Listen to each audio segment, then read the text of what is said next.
জুবিন দাই ভাল পোৱা যি নাহৰৰ গছ, সেই নাহৰ গছৰ গুটিৰ তেলৰ দাম শুনিলে আপুনিও আচৰিত হ'ব। আৰু সেই নাহৰ গছৰ গুটিৰ কিমান উপকাৰিতা আছে আপোনালোকে জানেনে? যদি এই নাহৰ গছৰ গুটিৰ তেল আমাৰ অসমত উৎপাদন কৰিব পাৰে আৰু বিক্ৰী কৰিব পাৰে, তেতিয়াহ'লে আমাৰ অসমখনো এখন নাম্বাৰ 1 দেশ হৈ পৰিব। আহকচোন জানো কেনেকুৱা কি উপকাৰিতা আছে ইয়াৰ, আৰু এই নাহৰ গছৰ গুটিৰ তেল কিমান দাম। জুবিন দাই ভাল পোৱা নাহৰৰ গুটিৰ তেলৰ দাম কিমান জানেনে? অসম চৰকাৰৰ ঋণ কিমান হৈছে জানেনে? যদি নাজানে এই প্ৰতিবেদনটি সম্পূৰ্ণকৈ চাওক। অসম চৰকাৰৰ ধাৰ হৈছে 68,452 কোটি টকা। কিন্তু অসমবাসীৰ হৈ জুবিন দাই পৰিশোধ কৰিব ঋণ। জুবিন দাই ভাল পোৱা কাম কৰিলে অসম ধনী হৈ পৰিব। যদি জুবিন গাৰ্গৰ নামত ৰোপণ কৰা নাহৰ পুলিৰ 50 ভাগো জীয়াই থাকে, তেন্তে দেশৰ ভিতৰতে অসম প্ৰথমখন চহকী ৰাজ্য হ'ব। কাৰণ আন্তঃৰাষ্ট্ৰীয় বজাৰত সম্প্ৰতি সৰ্বাধিক চাহিদাযুক্ত তেলবিধেই হৈছে নাহৰ তেল। পূৰ্বে অসমৰ মানুহে নাহৰ গছৰ গুটিৰ তেলেৰে চাকি জ্বলাইছিল, কিন্তু বৰ্তমান নাহৰৰ গা গছৰ পৰাও তেল নিষ্কাশন কৰিব পাৰি। আন্তঃৰাষ্ট্ৰীয় বজাৰত নাহৰৰ গুটিৰ পৰা উলিওৱা 1 লিটাৰ তেলৰ দাম 800 টকা, কিন্তু নাহৰৰ বাকলি চেপি নিষ্কাশন কৰা 1 লিটাৰ তেলৰ 3500 টকাত অনলাইনত বিক্ৰী হৈ আছে। অৱশ্যে পূৰ্বৰ দৰে চাকি জ্বলোৱাৰ বাবে বৰ্তমান নাহৰ তেল বিক্ৰী নহয়। সুগন্ধি তেল হিচাপে সকলো চহকী দেশতে নাহৰ তেলৰ প্ৰচলন আছে। নাহৰ গছৰ বাকলিৰ পাউডাৰো বজাৰত বিক্ৰী হয়। এইবিধ ডুবাইৰ পাৰ্লাৰত সমাদৃত।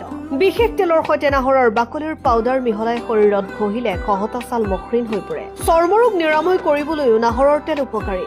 সেইবাবে চৰ্মৰোগৰ দৰৱতো নাহৰ গছৰ বাকলিৰ পাউডাৰ ব্যৱহাৰ কৰা হয়। নাহৰৰ গা গছৰ পৰা উলিওৱা 1 কেজি পাউডাৰৰ দাম আজি তাৰিখত 30,000 টকা।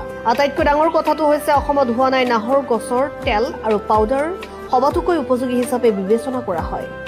অসমৰ মানুহে বিশ্বাস নকৰিব পাৰে, কিন্তু নাহৰ গছৰ গুটিৰ পৰা উলিওৱা তেল পাইলছৰ মহৌষধ। বিদেশত নাহৰৰ গুটিৰ তেলেৰে মালিচ কৰি কোষ্ঠকাঠিন্য নিৰাময় কৰা হয়। স্নায়ু ৰোগত নাহৰৰ তেল উপকাৰী বুলি বিশেষজ্ঞৰ গৱেষণাত প্ৰমাণিত হৈছে।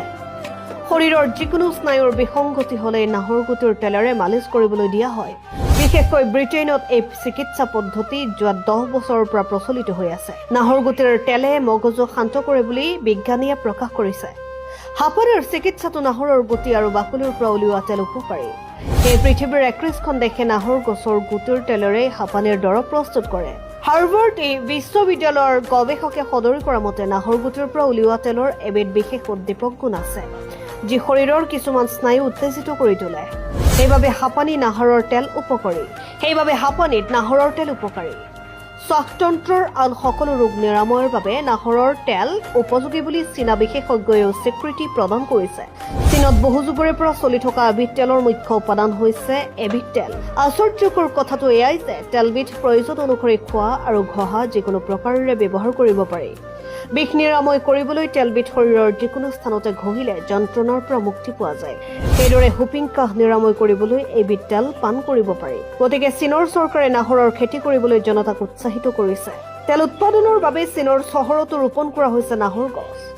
গতিকে জুবিন গাৰ্গে অসমক দি থৈ গৈছে আৰ্থিক সমস্যাৰ পৰা মুক্তিৰ পথ। যদি জুবিন গাৰ্গৰ স্মৃতিত ৰোপণ কৰা নাহৰ গছৰ 50% জীয়াই থাকে, তেন্তে অহা 20 বছৰৰ পিছত অসমত নাহৰৰ গুটি আৰু বাকলিৰ তেলৰ ব্যৱসায় কৰিব পৰা যাব।